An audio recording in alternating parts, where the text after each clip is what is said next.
Hello everybody, I'm back with another video. As you can see here, I have all of my Nintendo DS games. I'm going to be showing you my collection in its entirety today. And I can honestly say, guys, the Nintendo DS has over time become my favorite handheld system of all time. And to tell you why, the library of games available for this system is just incredibly immense. And the variety of genres for this system is mind-blowing, especially on the RPG front. I mean, the number of RPGs for this system, you know, especially over the past year or so, it almost seems like this system was for RPG lovers alone. But, you know, you also have a ton of platformers that are really excellent. You have a great variety of puzzle games available, point-and-click adventures, as well as action-adventure games. So you really cannot go wrong with Nintendo DS. You have all of your genre of games available here. So I'm going to go ahead and get right into this. The first game we have here is Final Fantasy III. I actually just recently got this game, and I have not had... The next game we have here is Animal Crossing Wild World. I actually have put several hours into this, but it wasn't as fun as I thought it would be. Probably because I haven't played it online yet with friends, but I just felt like a lot of the jobs and tasks that you were doing for your townspeople were just kind of tedious, and I didn't enjoy it as much as I thought. But if you're into like Harvest Moon games, or just simulator games like that, like The Sims, this is definitely a game for you. It's definitely a lot of fun, really cute, and like I said, it's online, so you can play with your friends and visit their towns as well. We have Call of Duty Modern Warfare and Call of Duty World at War. Both first-person shooters on the Nintendo DS that actually aren't too bad. I actually enjoyed them quite a bit. The stories are pretty short, but, you know, if you're looking for a first-person shooter on the DS, you can't really go wrong. I mean, it's Call of Duty, there's really nothing more to say about it. But the controls are nice, very smooth, and, you know, it's Call of Duty. I don't really need to say any more about that. The next game we have here is Gunpei DS, which is a puzzle game by Namco Bandai. I talked about this a little bit ago in my recent pickups video. I don't know what's going on in this game, to be quite honest. It's just, I popped in for about 20 minutes, and I couldn't figure out what I was supposed to be doing. And to be quite honest, I don't care enough about the game to really, you know, look up how to play it, because it's just... I don't know, I just wasn't very hooked when I popped it in, so Gunpei DS. The next game we have here is Picross 3D, my favorite puzzle game on the Nintendo DS. This game is fantastic, and for only $20 you cannot go wrong. But basically, there are a number on all of these blocks, and basically you have to click on the ones that you want to keep, and click on the ones you want to smash, and basically you're trying to find out what the hidden puzzle is. And there's a great tutorial in the beginning, very, very detailed and in-depth, so that you get an understanding of how you're supposed to play this game. And to be honest, you kind of have to do that, because otherwise you seriously wouldn't understand the number system on these blocks and how to progress through these puzzles. But once you get the hang of it, it is extremely addicting and very, very fun. So definitely check out Picross 3D. The next game we have here is Okamiden, the spiritual successor to Okami on the Nintendo Wii and the PlayStation 2. This game is excellent, very reminiscent of Zelda for me as far as the puzzle solving and level designs go, but the graphics look incredible, the characters are so adorable, especially Chibi and your little companion Kuni, who's kind of a fool of himself and stuck up, but at heart is a complete coward and runs away. But it is very fun, and it's really excellent to just see the character development and the friendships that develop as you progress through the game with Chibi. But I haven't played it. I mean, I know the game is probably 20 to 30 hours long, so it's definitely well worth your time. It is just a lot of fun, makes excellent use out of the DS's stylus controls, and I cannot recommend this game enough. Great puzzle solving, a very fun action adventure. Here is Ninja Gaiden Dragon Sword. I actually really enjoyed this game. It's a side-scrolling hack-and-slash game. You play as Ryu, obviously, and it's, you know, an interesting story. You know, it's very, very short. I beat it in about 4.5 hours. But it's challenging at times, and if you enjoy side-scrolling hack-and-slash games, you really can't go wrong with this one. It's very cheap these days, and you'll definitely enjoy it. Very challenging, and this game is excellent. Very, very fun. It is a grid-based tactical RPG, and basically you move your units, you know, on this game board-like place, and you just, you know, turn by turn try and defeat the enemy. Very interesting story as well, and very, very long, in-depth story. So if you're interested in tactical RPGs similar to Final Fantasy Tactics, no means definitely as good as Superstar Saga on the Game Boy Advance. But it is definitely a well-earned sequel, and I definitely enjoyed it. The graphics look awesome. The dialogue in the script is genius and absolutely hysterical. So if you were into the first game and you enjoyed it, you owe it to yourself to at least try this game. I don't know if I'm going to complete it because it does get very repetitive, but it is a lot of fun for what it is. The addition of the missions was nice, and I know the online is completely broken at this point, but if you don't own this game, I definitely recommend picking it up. It is Mario Kart DS. But of course, we have Mario Kart 7 coming out on the 3DS very soon. The next game we have here is The Legend of Zelda Spirit Tracks. I did enjoy this game. I haven't played The Phantom Hourglass, but this game just became very tedious and repetitive. You were doing the same things over and over again, traveling by train from the Spirit Tower to the dungeon that you needed to go to, and then you just went back and forth, and the game didn't expand much beyond that. So it was kind of disappointing in that sense, but there were excellent puzzles in the game, and the bosses were a lot of fun. That was probably my favorite part of the game, was defeating the bosses in the game. But, if you like Legend of Zelda, you owe it to yourself. I myself have not completed the game. I want to restart it because I haven't played it in months, and there's no way I can go back to it. But for what I did play it, I really did enjoy it. The characters were really, really excellent, and the music was phenomenal. The battle system was fun as well, so if you have not tried Chrono Trigger, you owe it to yourself to pick it up on the DS, because it is a great remake, and it's probably pretty hard and very expensive to find on Command.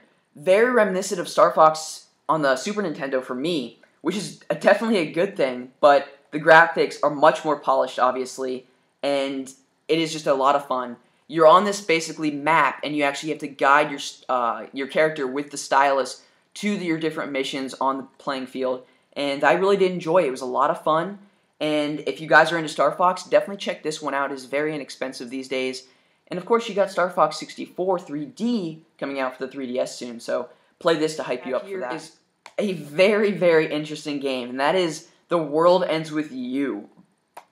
I don't even know where to start with this game.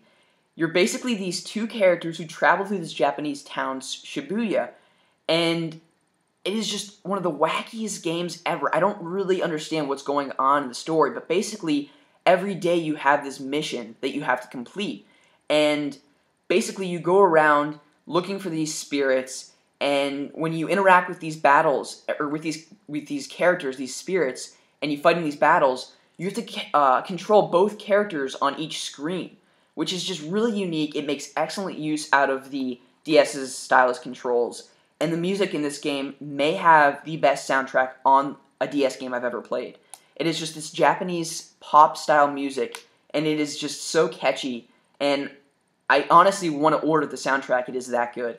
But if you are into just wacky, interesting RPGs by Square Enix, you cannot pass this game up. It is just so bizarre, but very, very enjoyable. This game out. It is a lot of fun. Fun to pick up and play when you have time to kill.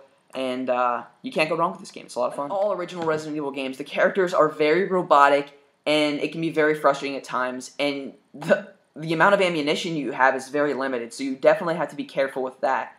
But putting all that aside, if you can, it is definitely very fun, very creepy, and is definitely a survival horror game at its best. This goes back to the roots of Grand Theft Auto by playing as your main character from a bird's eye view, which surprisingly works very well. And the driving in the game actually is spectacular. Very well done. Turning is very easy. And it is just a lot of fun. The mission structure is pretty varied for the most part. And the story is actually pretty long. It took me about 8 to 10 hours to finish the game. So if you like Grand Theft Auto, you definitely need to play this game. Glory of Heracles. A game that's probably gone over most people's heads. I myself never really planned on picking it up until I saw it on sale. You can get this game for $5 on Amazon, brand new. It is basically an RPG with mythological-like characters, dealing with Greek gods and things like that. So, if you're interested in that kind of stuff, then you may want to try this game out. I myself haven't played it, so I can't really give an honest opinion. Exit DS, not a very exciting puzzle game. I didn't really enjoy it, to be honest.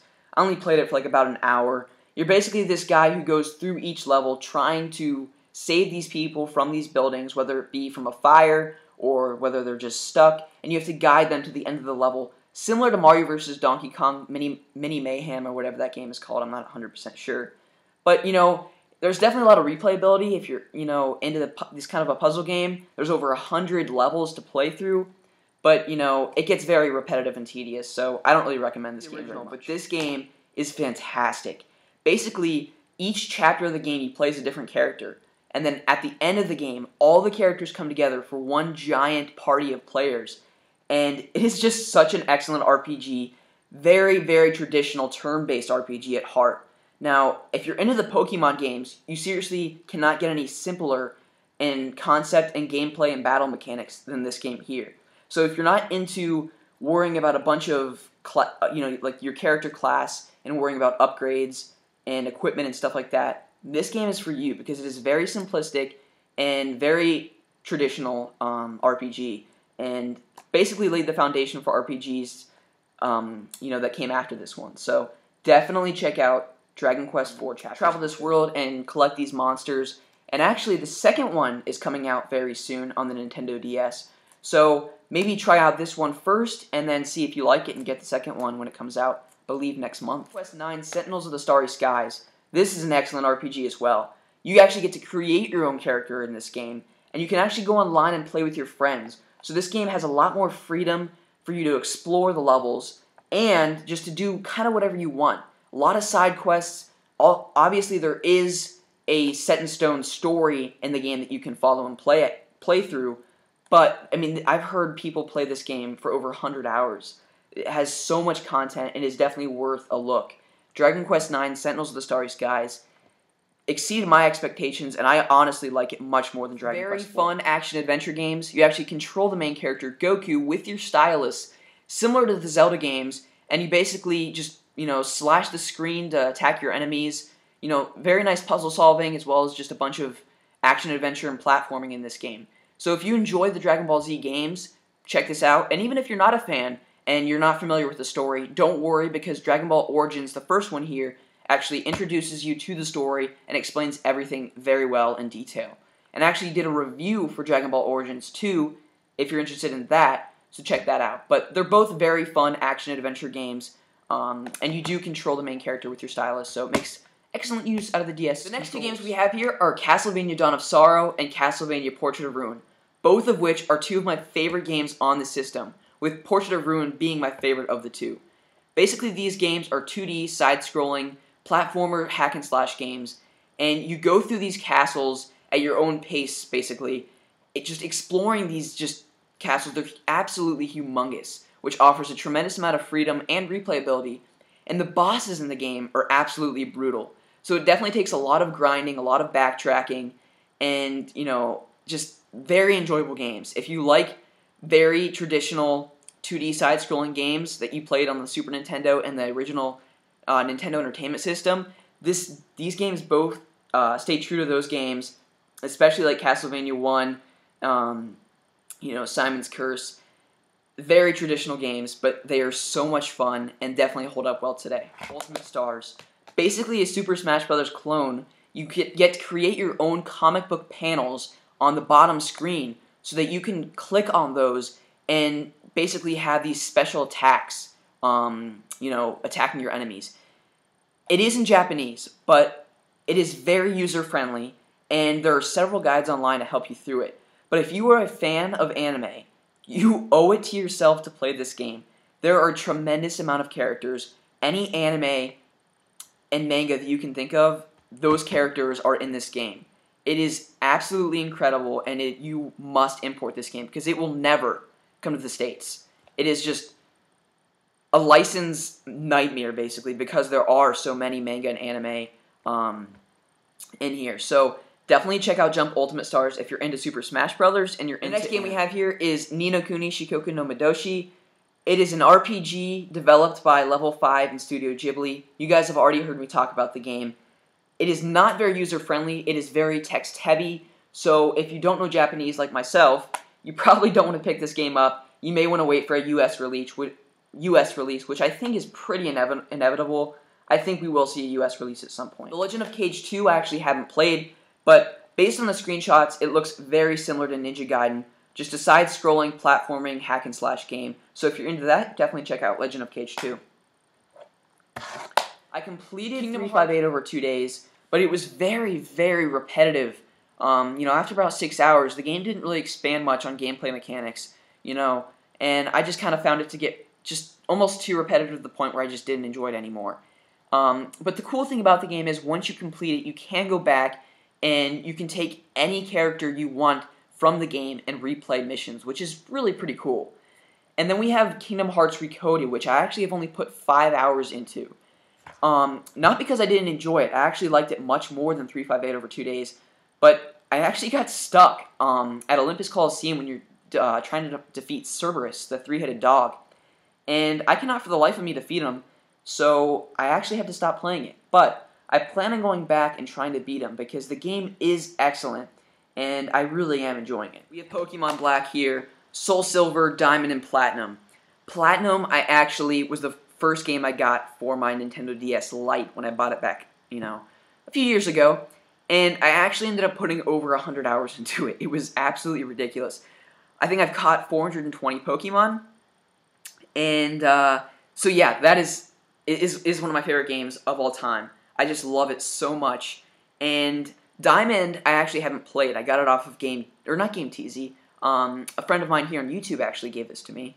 So I haven't played this because I already played through Platinum. Soul Silver is an excellent remake of Silver and Gold.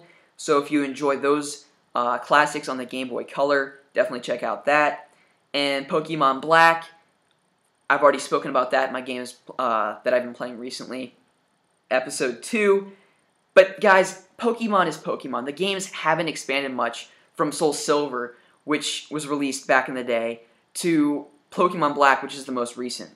I mean, you collect Pokemon, you go around and you defeat 8 gym trainers, and then you go to the Elite Four to prove how awesome you really are. The games haven't expanded much, but obviously people are still obsessed with the game because they're still making these games, and they haven't expanded much upon, their original gameplay formula. But I love Pokemon, and I will play these games probably till the day I die, as long as they continue to make them. But, they're a lot of fun. I enjoy them. So there's my Nintendo DS collection, you guys. I hope you enjoyed. I wanted to give you guys a detailed, in-depth collection video because I wanted to speak about each game individually. So I hope you guys got an idea of why I love this system so much. The library of games, like I said in the beginning of the video, is immense. And, the variety of games and the quality of the games is just incredible. It's absolutely astonishing. So, if you enjoy RPGs especially, you owe it to yourself to pick up a DS. It is one of the greatest systems of all time, and like I said, has surpassed my love for the Game Boy Advance, and has become my favorite handheld of all time. So thank you guys for watching this collection video for my Nintendo DS.